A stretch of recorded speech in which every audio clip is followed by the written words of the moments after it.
Bon alors aujourd'hui ce que j'ai envie de te faire découvrir c'est un petit jeu qui va nous apprendre à programmer, donc ça va être détente, on va le redécouvrir ensemble parce que ça fait longtemps que j'y ai pas joué, mais vraiment c'est un jeu que j'aime bien parce qu'on va se retrouver dans une configuration vraiment très proche de tout ce qui va être programmation dans le monde professionnel, et donc on va avoir des tests, on va avoir aussi quelques fonctions qui sont, donc on va avoir une documentation, on va vraiment avoir un langage propre au jeu, certes, mais qui est très proche des langages de script qu'on peut rencontrer, qui vont être très proches du JavaScript pour le coup.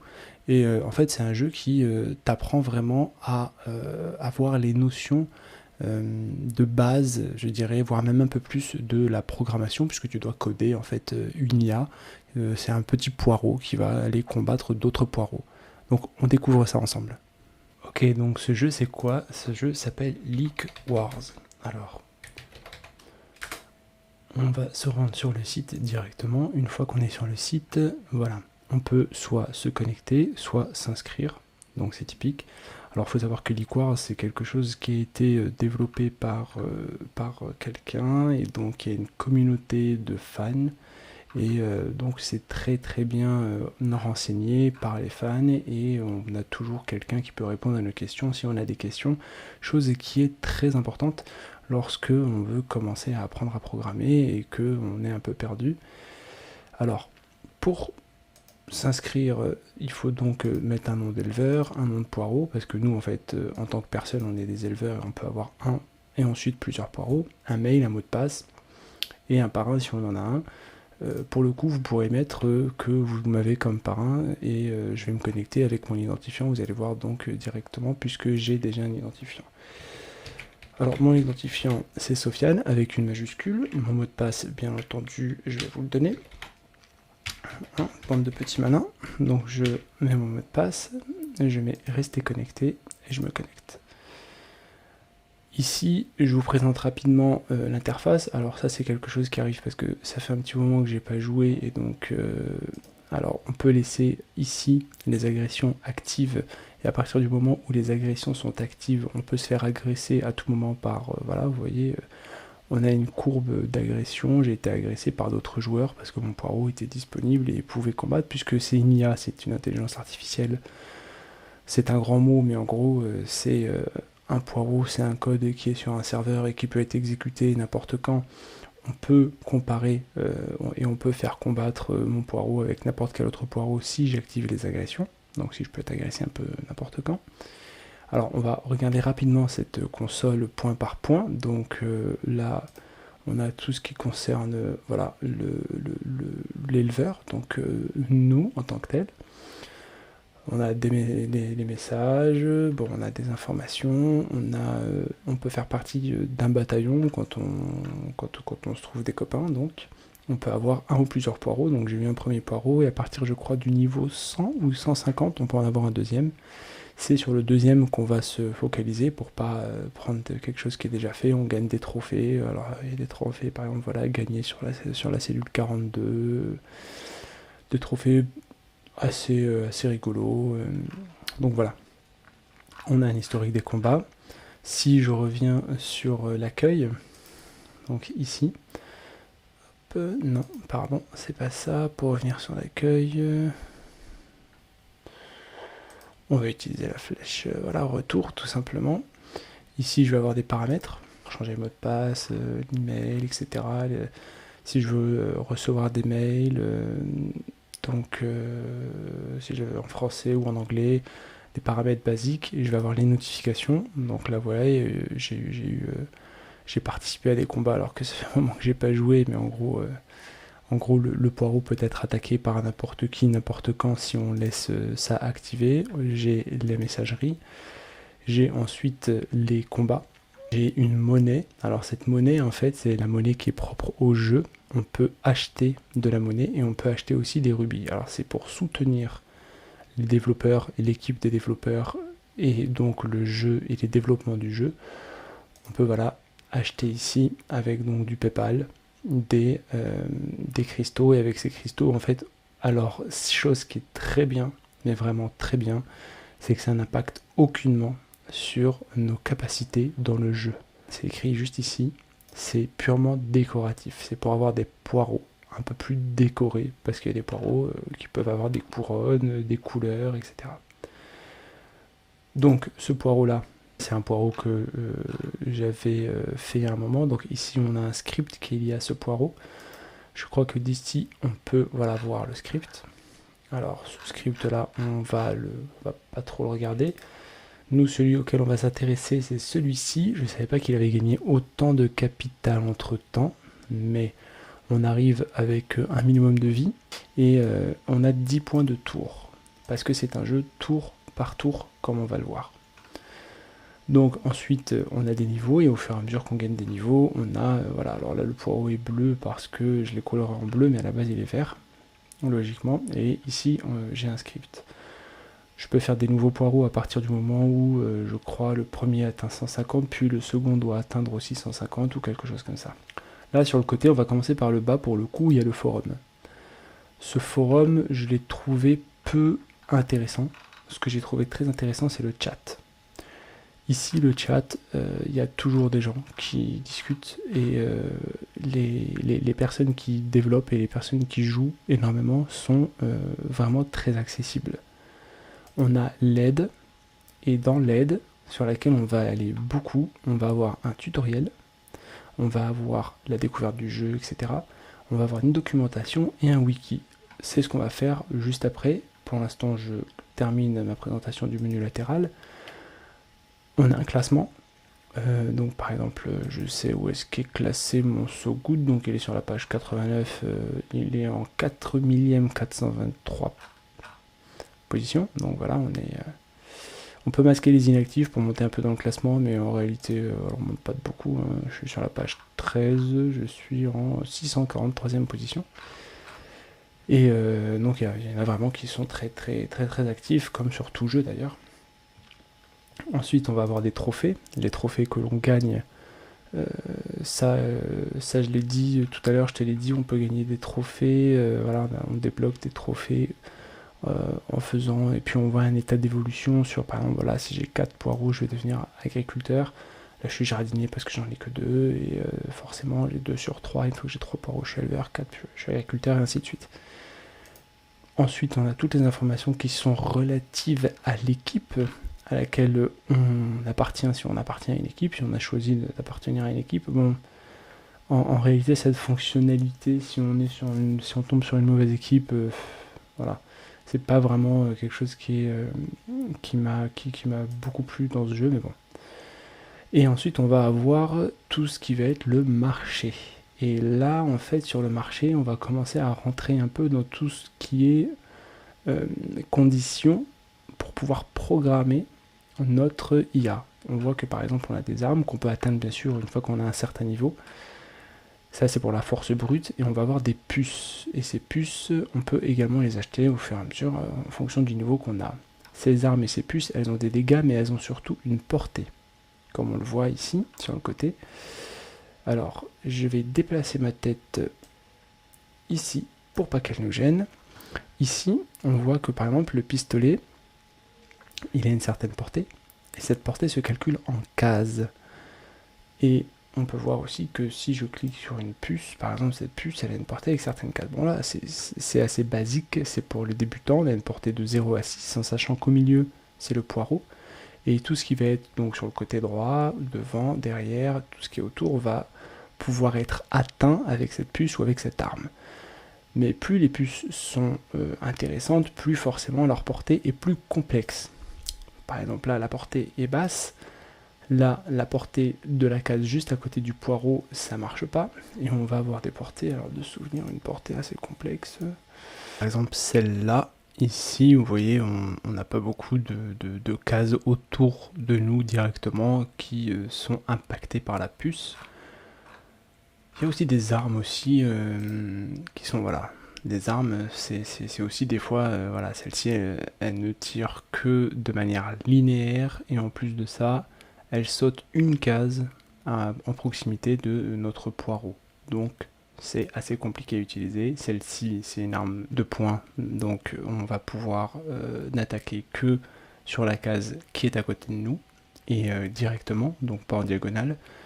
Et par contre, c'est une arme qui a énormément de dégâts, que ce soit l'épée, la hache ou le katana, c'est des armes qui font énormément de dégâts. Et ça, en fait, c'est très intéressant, parce que en fonction de nos armes et en fonction de notre stratégie, de notre conception, on va pouvoir donc développer notre intelligence artificielle, notre petit poireau, de manière différente. On va pouvoir donc l'axer sur l'attaque, sur la défense ou sur, je sais pas moi, la fuite.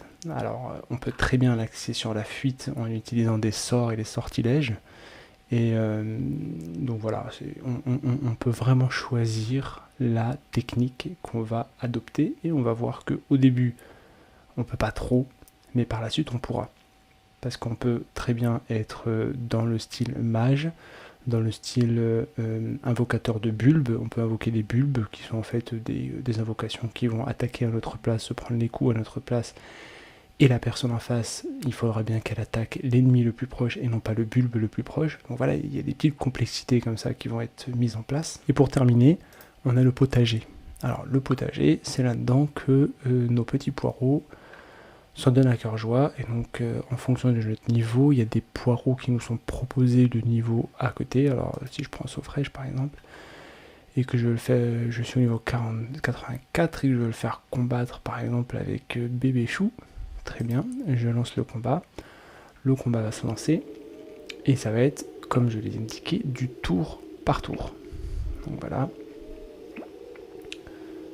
On va pas forcément regarder le combat parce qu'il risque d'être long, on a que 3 points pour avancer, etc.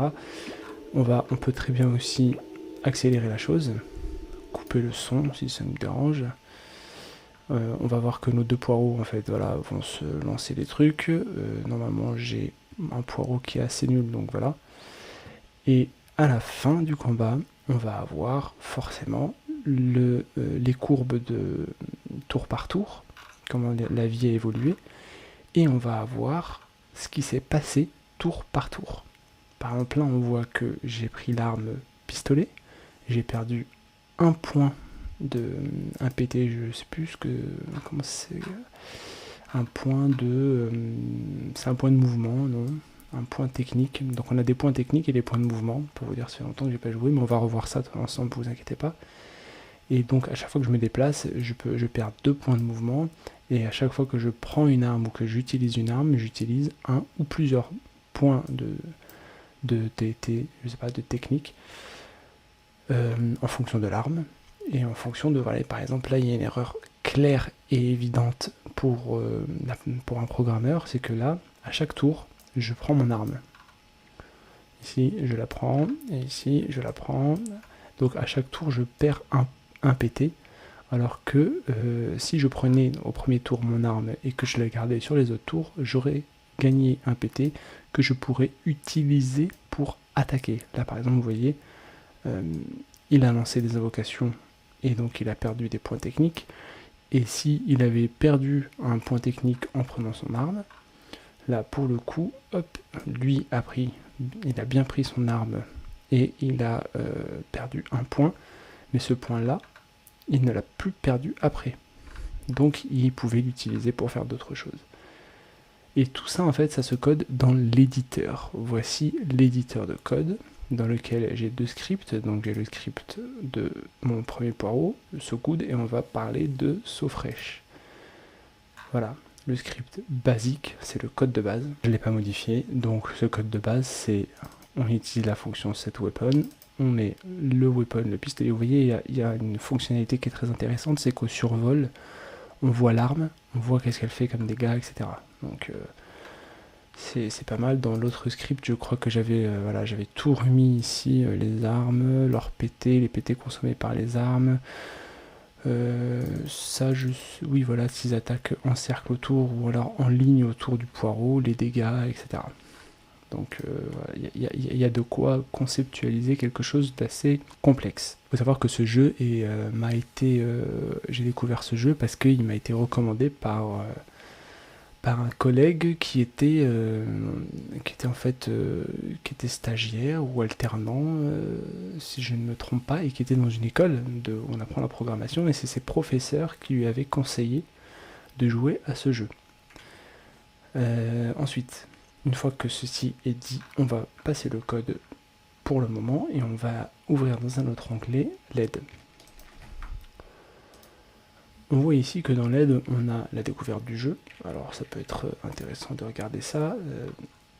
On a ici, on va nous expliquer l'éleveur, les abs, c'est quoi? Les abs, c'est la monnaie. Les poireaux, les armes, les puces, les équipes, les combats, les défis, les tournois, les trophées. Et enfin l'éditeur dans lequel on va éditer tout ça. Alors je reviens en arrière. J'utilise les raccourcis clavier parce qu'il y a ma tête qui gêne là. Je suis revenu donc 2 écrans en arrière. Il y a un didacticiel. Je ne sais pas qu'il y avait un didacticiel. En tout cas, voici le didacticiel. Et dans lequel il nous est expliqué voilà, qu'on peut commencer à élever les poireaux, que nos poireaux ils ont des points de vie, des points de force, de la sagesse, de l'agilité, de la résistance, science, magie, fréquence, points de tour, donc c'était ça, PT, et points de mouvement. Que l'IA, en fait, cette intelligence artificielle, on la code, c'est le programme en fait qui va nous permettre de, vous voyez que il y a des termes clés pour ceux qui sont familiers du JavaScript. On a des functions, des var, et donc après des boucles for et if banales qu'on trouve dans les langages de programmation, pas en Python pour le coup, il n'y a pas les accolades en Python, mais en JavaScript, c'est donc très proche du JavaScript à mon goût. Donc ça s'appelle le leak script, mais c'est très inspiré. On a donc les combats. Voilà, tu gagnes des combats. Alors il faut savoir que on a un maximum de combats, donc on a 100 combats au début, et ensuite chaque jour on a 50 combats qu'on peut cumuler jusqu'à 100, c'est-à-dire sur 2 jours on n'a pas combattu du tout, on aura 100 combats, on peut faire 100 combats, mais le 3e jour on pourra faire que 100 combats, même si on n'a pas utilisé nos combats. Les équipes, alors vous voyez ces poireaux là ils sont colorés parce que ils ont acheté des potions pour se colorer. On peut créer des équipes, rejoindre des équipes, on en a parlé, les armes, les puces, donc on peut utiliser des puces et des armes, mais on peut en équiper 2 en même temps, jusqu'à 4, je ne savais pas, mais en montant de niveau, c'est-à-dire que pour le début, on ne pourra utiliser qu'une seule arme, et par la suite, on pourra combiner. On a le marché dans lequel on peut acheter donc ces potions-là qui nous permettent de colorer nos poireaux et d'autres choses, et voilà. Donc, on a ensuite un tutoriel. Donc ce tutoriel, je vais l'ouvrir dans un nouvel onglet. Ce tutoriel il y a une présentation, l'interface, on va nous parler aussi des variables, des conditions, des boucles, des fonctions, du combat et de certaines fonctionnalités avancées. Je crois que c'est là-dedans qu'on parle. Vous voyez, là, il parle de syntaxe qui est très proche du JavaScript et ne devrait pas perturber ceux qui développent en C, Java ou même PHP. Voilà, en gros, c'est très proche du JavaScript. Eux-mêmes le disent. Et ensuite, oui, on était sur le avancé, on a une API, je crois que c'est là qu'on en parle parce que... non, c'est certain, là on n'en est que la programmation avancée. On peut utiliser des conditions ternaires, des choses un peu plus complexes de programmation, donc vraiment on peut faire beaucoup de choses et c'est pour ça que ce jeu est très intéressant pour aborder la programmation tout en s'amusant, mais vraiment en progressant. Ensuite, on a un wiki. Je laisse la documentation exprès pour la fin. On a un wiki dans lequel on va avoir voilà, les forums sur les versions, les conditions, le guide du débutant ici, pour les nouveaux arrivants, qui peut être très intéressant. Et voilà, on nous explique voilà, le code de base, donc c'est celui qu'on a vu tout à l'heure. Les armes, comment on peut acheter des armes, les revendre, etc. Utiliser les puces. Voilà, c'est ça le guide du débutant. Je pense qu'on a vu la plupart des choses qui sont dans le guide du débutant. Et on va pouvoir terminer cette première vidéo donc sur Liquars avec la documentation. Voici la documentation, donc technique. On va garder 2 fenêtres ouvertes, la fenêtre de la documentation et la fenêtre de notre petit poireau du script. J'ai bien, lorsque je me suis connecté, cliqué rester connecté. Si on clique pas sur rester connecté, dès qu'on va ouvrir une nouvelle fenêtre, il va nous redemander de se connecter. C'est aussi pour éviter qu'il y ait des gens qui se connectent un peu partout, n'importe comment. Donc voilà. Ici, on va avoir des méthodes. Alors vous voyez, ça commence bien, on a des méthodes mathématiques. c'est pas vraiment celle qu'on va utiliser au début. Celle qu'on va utiliser, ça va être celle pour les chaînes de caractères. On va utiliser les tableaux, hop, les fonctions donc, qui sont liées au tableau, les fonctions qui sont liées surtout au poireau. Donc on va voir par exemple ici que si on veut récupérer la cellule sur laquelle est un leak, un poireau, on le passe en paramètre à la fonction getCell. Elle retourne la cellule où se trouve le poireau dont l'identifiant est là. On peut très bien combiner en disant je veux la cellule sur laquelle j'ai l'identifiant du poireau. Voilà. GetLeakID dans lequel on peut mettre le leak. On a l'ID, on peut le mettre dans getCell. Ensuite on peut avoir tout ce qui va être les armes. Donc équiper des armes, prendre des armes, savoir quelle arme a le poireau en face, pouvoir adapter une technique en fonction de l'arme du poireau en face. Si voilà, s'il a un katana, ben, on préférera garder nos distances. Si c'est quelqu'un qui a que des armes de distance, on préférera attaquer si on a un katana, etc. Donc voilà ce qu'il en est pour la documentation. On a les puces, on a le terrain, on va aborder tout ça, on a le combat. On va aborder toutes ces choses-là en détail dans la prochaine vidéo dans laquelle on va commencer à coder pour pouvoir envoyer notre poireau au charbon et au combat.